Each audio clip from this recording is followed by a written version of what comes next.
지금 헝가리가 한 번에 오만한 결정으로 나라 전체를 위기에 빠뜨렸습니다. 2023년 9월 헝가리 정부는 삼성 SDI의 지방세 2배 인상과 50억 포린트 벌금을 부과했습니다. 작은 아시아 기업 하나쯤이라는 안일한 판단이었습니다. 하지만 충격적인 사실은 이 모든 것이 외부 세력의 치밀한 공작이었다는 것입니다.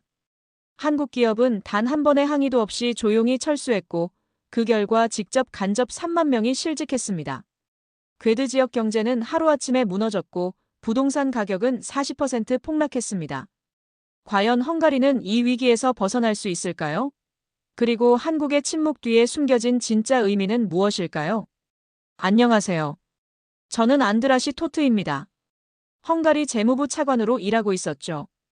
2023년 9월 제 책상 위에 놓인 서류 한 장이 모든 것을 바꿨습니다. 삼성 SDI 괴드 공장 규제 승인서였어요. 지방세 1%를 2%로 인상하고 가동률을 50%로 제한하며 환경 위반 벌금으로 50억 포린트를 부과하는 내용이었습니다. 제 손끝이 서류를 넘기는 소리가 사무실에 울렸어요. 창밖으로 보이는 부다페스트 도나우강이 평소보다 차갑게 느껴졌습니다. 하지만 저는 확신에 차 있었죠. 헝가리 산업정책위원회 실세인 라슬로 너지가 제게 말했던 것처럼 이건 환경 공정성을 위한 당연한 결정이었어요. 삼성 SDI 하나쯤이야. 제가 중얼거렸습니다. 아시아의 작은 기업 하나가 빠진다고 해서 헝가리 경제가 흔들릴 리 없다고 생각했거든요.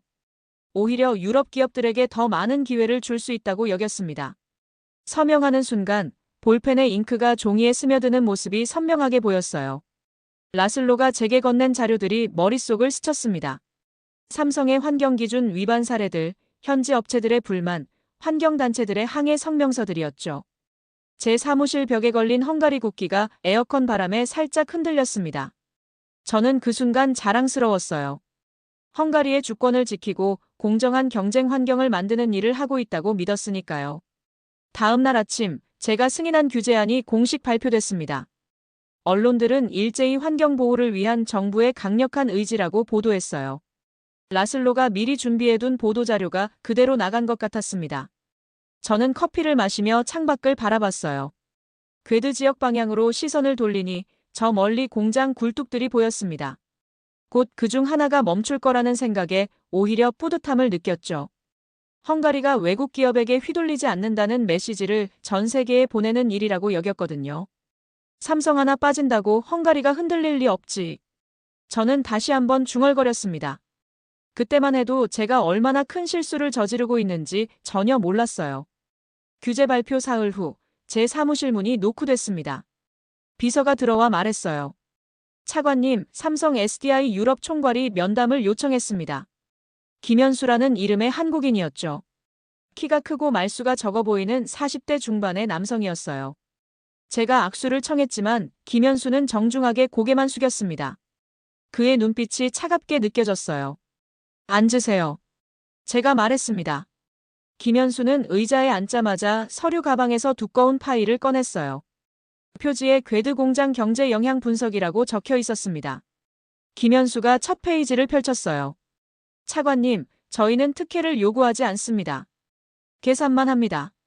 그의 목소리는 감정이 전혀 섞이지 않은 채 차분했습니다. 마치 회계사가 숫자를 읽듯이 말했죠. 괴드 공장 직접 고용 3,500명, 협력업체 포함 총 3만 명의 일자리가 연결되어 있어요. 김현수의 손가락이 그래프를 가리켰습니다. 저는 그 숫자에 당황했어요. 제가 알고 있던 것보다 10배나 많았거든요. 제 목구멍이 갑자기 말라왔어요. 커피잔을 들어 한 모금 마셨지만 쓴맛만 느껴졌습니다. 김현수는 계속해서 자료를 넘겼어요.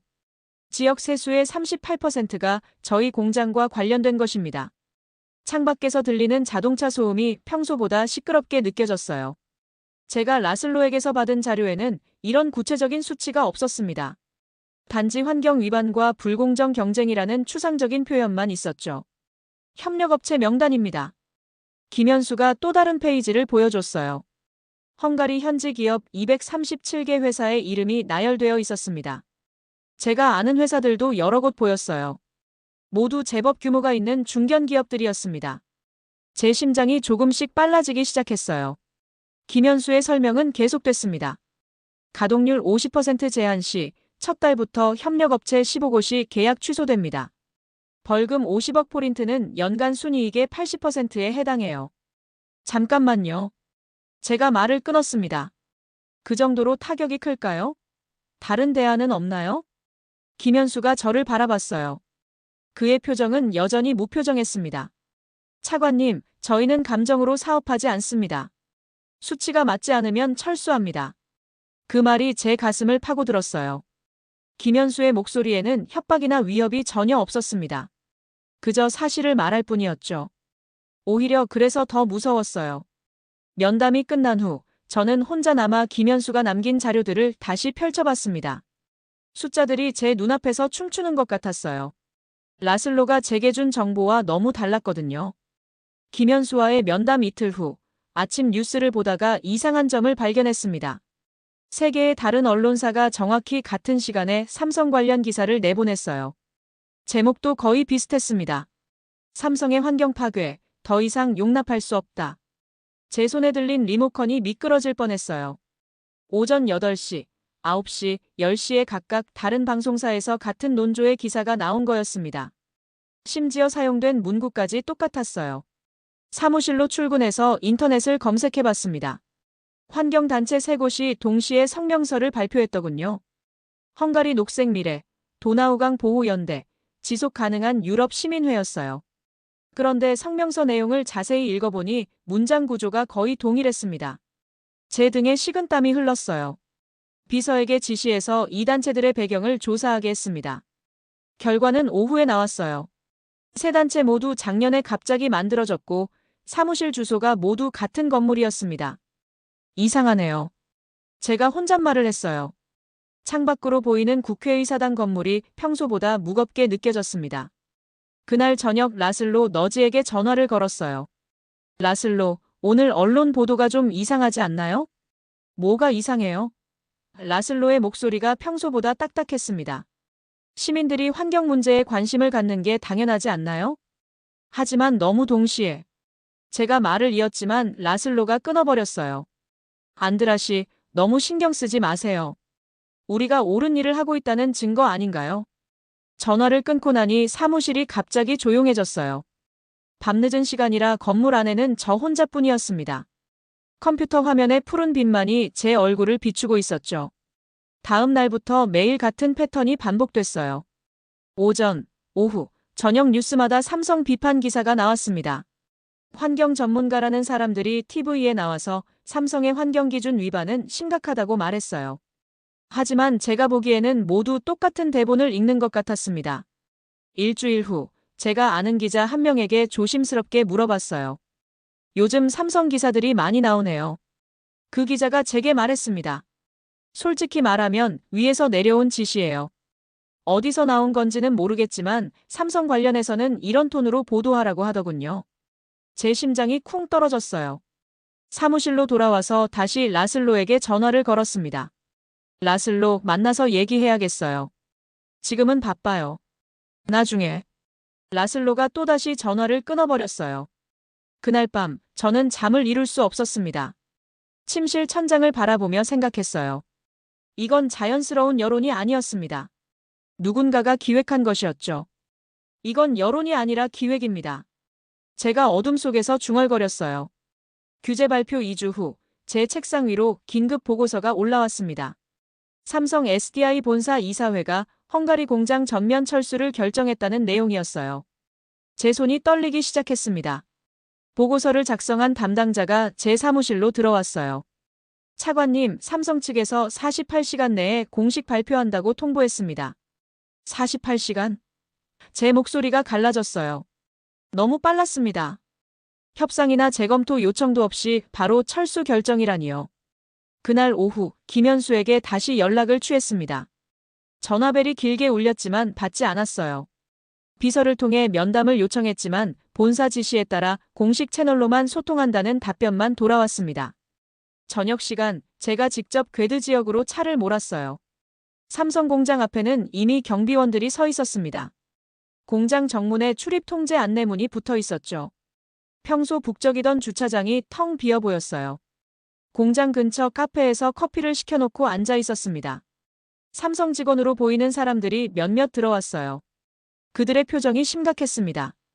한국어로 조용히 대화하는 소리가 들렸지만 내용은 알 수 없었어요. 다음 날 아침 6시, 제 휴대폰이 울렸습니다. 비서였어요. 차관님, 삼성에서 보도자료가 나왔습니다. 급하게 사무실로 나가서 확인해봤어요.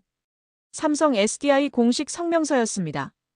헝가리 정부의 새로운 규제 정책을 존중하며 궤드 공장 운영을 중단하기로 결정했다고 나와 있었어요. 제가 주목한 건 마지막 문장이었습니다. 우리는 감정으로 사업하지 않습니다. 김현수가 제게 했던 말과 똑같았어요. 보도자료에는 항의나 유감 표명이 전혀 없었습니다. 그저 사실을 담담하게 기술했을 뿐이었죠. 오히려 헝가리 정부의 결정을 존중한다고 표현했어요.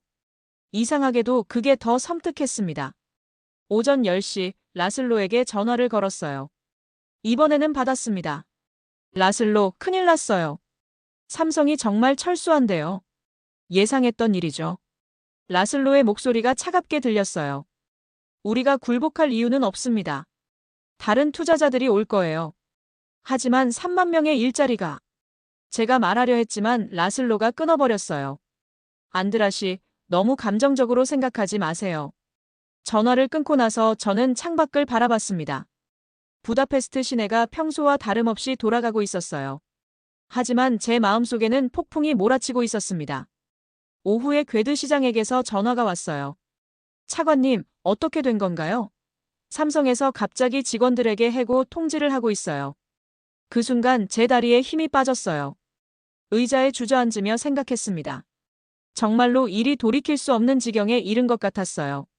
삼성 철수 한 달 후, 궤드 지역의 변화가 시작됐습니다.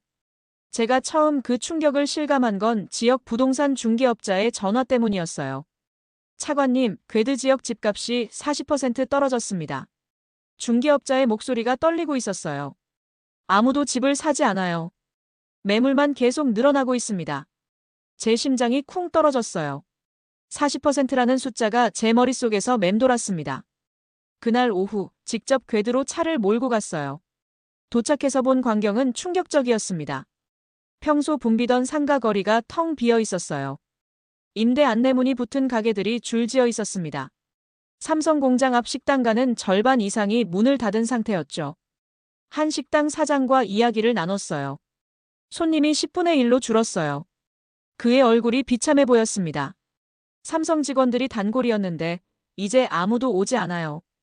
궤드 시청으로 향했습니다. 시장이 저를 맞이했지만 표정이 어두웠어요. 차관님, 지방세 수입이 70% 감소했습니다. 시 예산을 어떻게 편성해야 할지 모르겠어요. 시장이 보여준 자료는 더욱 심각했어요. 직접 실직자 3,500명, 협력업체 폐업으로 인한 간접 실직자가 27,000명에 달했습니다. 김현수가 말했던 3만 명이 정확했던 거였어요. 생활보호 신청자가 하루에 200명씩 늘고 있어요. 시장의 목소리가 무거웠습니다. 시 재정으로는 감당할 수 없는 수준입니다. 사무실로 돌아와서 저는 혼자 앉아 생각했어요. 창밖으로 보이는 도나우강이 평소보다 어둡게 느껴졌습니다. 제 책상 위에는 궤드뿐만 아니라 다른 지역들의 보고서도 쌓여 있었어요. 삼성과 거래하던 협력업체들의 연쇄 부도가 시작됐거든요. 팩스, 데브레첸, 미슈콜츠 지역까지 영향이 번지고 있었습니다. 제가 예상했던 것보다 파급 효과가 훨씬 컸어요. 그날 밤 집에 돌아와서 뉴스를 봤습니다. 삼성 철수 소식은 이제 헝가리 전체 뉴스가 됐어요. 그런데 이상한 점이 있었습니다. 한 달 전까지 삼성을 비판하던 언론들이 갑자기 조용해진 거였어요. 환경단체들의 성명도 더 이상 나오지 않았습니다. 마치 할 일을 다 끝낸 것처럼 사라져버렸어요. 저는 소파에 앉아 리모컨을 꽉 쥐고 있었습니다. 한국은 왜 단 한 번도 항의하지 않았지? 제가 혼잣말을 했어요. 다른 외국 기업들이었다면 정부를 압박하고 언론에 항의하고 로비를 했을 텐데요. 삼성은 정말 아무 말도 하지 않았습니다. 그저 조용히 짐을 챙겨서 나갔을 뿐이었어요. 그런데 그 침묵이 가장 큰 메시지였던 것 같았습니다. 휴대폰을 들고 라슬로에게 전화를 걸려다가 멈췄어요. 요즘 라슬로는 제 전화를 받지 않았거든요. 제가 너무 많은 질문을 한다는 이유였습니다. 그날 밤은 잠들 수 없었어요. 침실 천장을 바라보며 계속 생각했습니다. 과연 제가 옳은 일을 한 걸까요? 삼성 철수 2달 후, 제 인생을 바꾼 문서가 제 손에 들어왔습니다. 익명의 제보자가 재무부로 보낸 봉투였어요. 안에는 프로젝트 디바이드라는 제목의 영문 문서가 들어있었습니다. 문서를 펼치는 순간 제 손이 떨렸어요. 첫 페이지에 적힌 내용이 충격적이었거든요. 한국 반도체 산업 약화를 위한 5단계 전략이라고 쓰여 있었습니다. 1단계는 타겟 기업 선정이었어요. 삼성 SDI 헝가리 공장이 명시되어 있었습니다. 2단계는 현지 정치인 접촉이었죠. 여기에 라슬로 너지의 이름이 선명하게 적혀 있었어요. 제 심장이 빨리 뛰기 시작했습니다. 3단계는 여론 조성이었어요. 환경단체 설립, 언론 보도 가이드라인, 전문가 섭외 계획이 상세히 나와 있었습니다. 제가 본 그 동일한 기사들과 성명서들의 배후였던 거였어요. 4단계는 정부 압박이었습니다. 세금 인상, 가동률 제한, 과도한 벌금 부과가 정확히 명시되어 있었어요. 제가 서명했던 그 규제안과 일치했습니다. 5단계는 철수 유도였어요. 한국 기업의 자발적 철수를 통해 유럽 내 반도체 공급망에서 배제라고 적혀 있었습니다. 문서 뒤편에는 라슬로와 외국 로비스트들의 만남 기록이 첨부되어 있었어요. 날짜, 장소, 대화 내용까지 상세하게 나와 있었습니다. 제가 규제안을 검토하던 바로 그 시기와 겹쳤어요. 제 사무실 문이 열렸습니다. 비서가 들어와서 말했어요. 차관님, 라슬로 실장님이 찾아오셨습니다.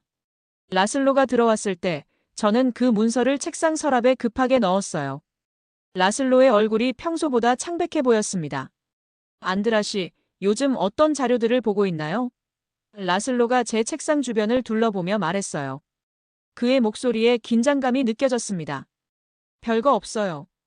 궤드 지역 피해 보고서 정도죠. 저는 최대한 자연스럽게 대답했어요. 하지만 제 목소리가 떨리는 걸 느꼈습니다. 그런 것들은 너무 자세히 볼 필요 없어요. 라슬로가 말했습니다. 곧 다른 투자자들이 들어올 테니까요. 라슬로가 나간 후 저는 다시 그 문서를 꺼내봤어요. 마지막 페이지에는 송금 기록까지 있었습니다. 라슬로가 받은 돈의 액수를 보고 저는 충격을 받았어요. 그날 저녁 저는 집에서 혼자 술을 마셨습니다. 머릿속이 복잡했어요. 제가 애국심이라고 믿었던 것들이 모두 조작된 것이었다니요. 다음 날 아침 저는 결심했습니다. 총리에게 직접 이 문서를 보고하기로 했어요. 하지만 그 전에 더 확실한 증거가 필요했습니다. 제가 아는 기자에게 조심스럽게 연락을 취했어요. 혹시 환경단체들의 배경을 더 자세히 조사해 볼 수 있을까요? 일주일 후 그 기자가 제게 놀라운 정보를 가져왔어요. 그 환경단체들의 후원금이 모두 같은 해외 계좌에서 나왔다는 것이었습니다. 한국은 적이 아니었다. 우리가 이용당했다. 제가 혼자 중얼거렸어요. 이제 모든 퍼즐이 맞춰지기 시작했습니다. 프로젝트 디바이드 문건을 총리에게 보고한 지 일주일 후 헝가리 정치계에 지진이 일어났습니다. 라슬로 너지가 구속되고 관련 공무원들이 줄줄이 조사를 받기 시작했어요.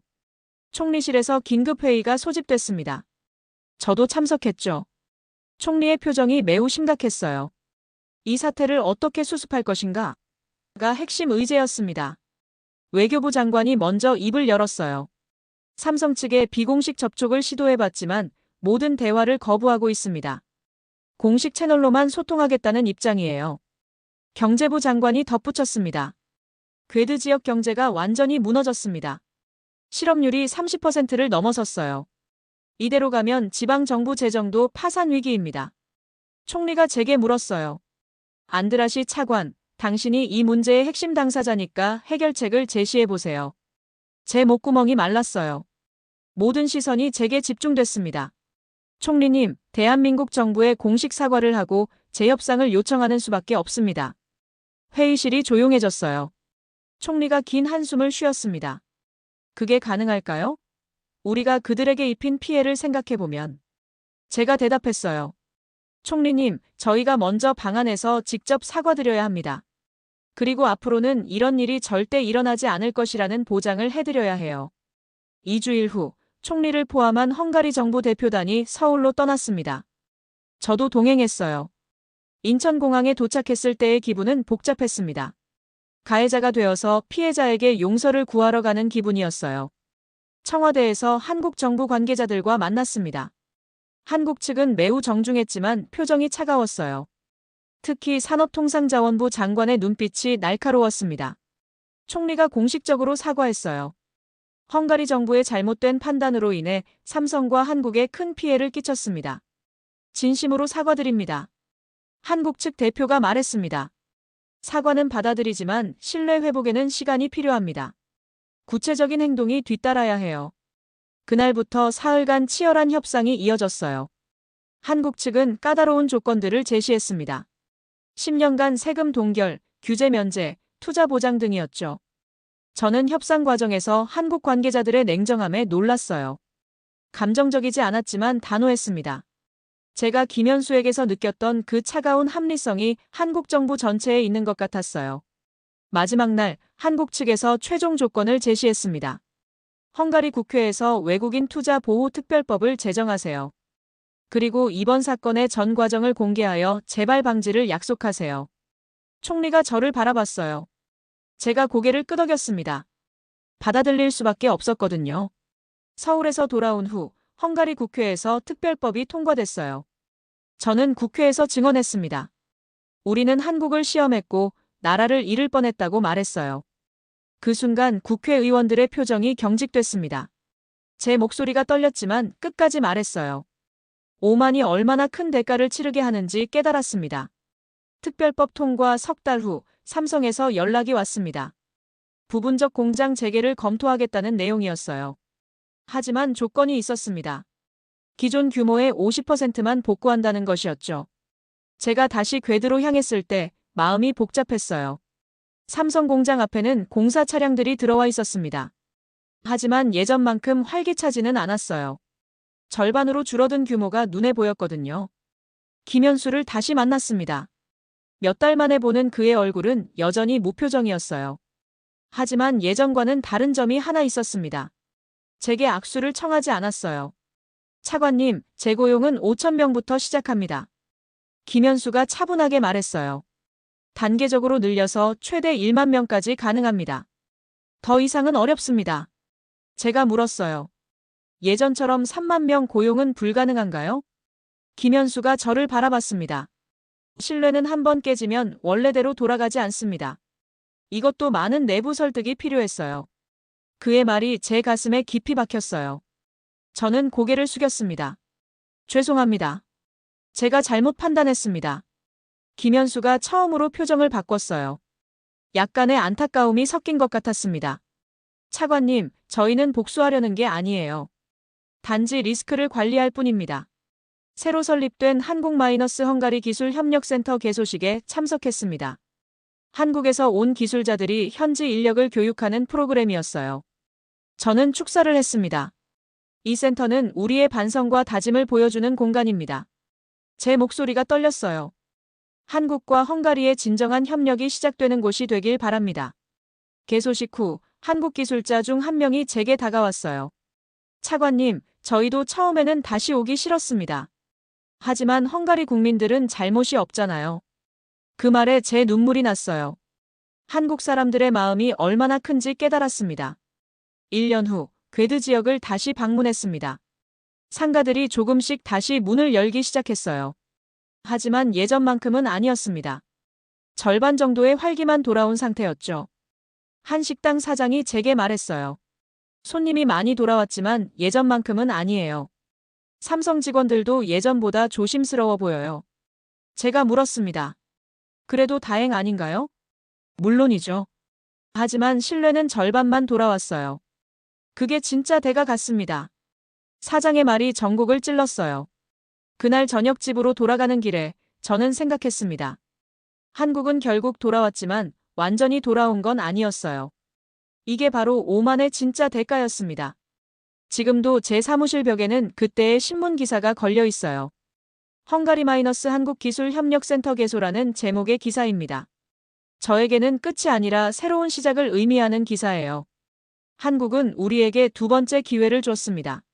하지만 첫 번째만큼의 신뢰는 주지 않았어요. 그것이 우리가 배운 가장 값진 교훈이었습니다. 세계가 한국을 어떻게 보고 있는지 이런 이야기 계속 전해드립니다. 구독해두시면 다음 영상도 보실 수 있습니다.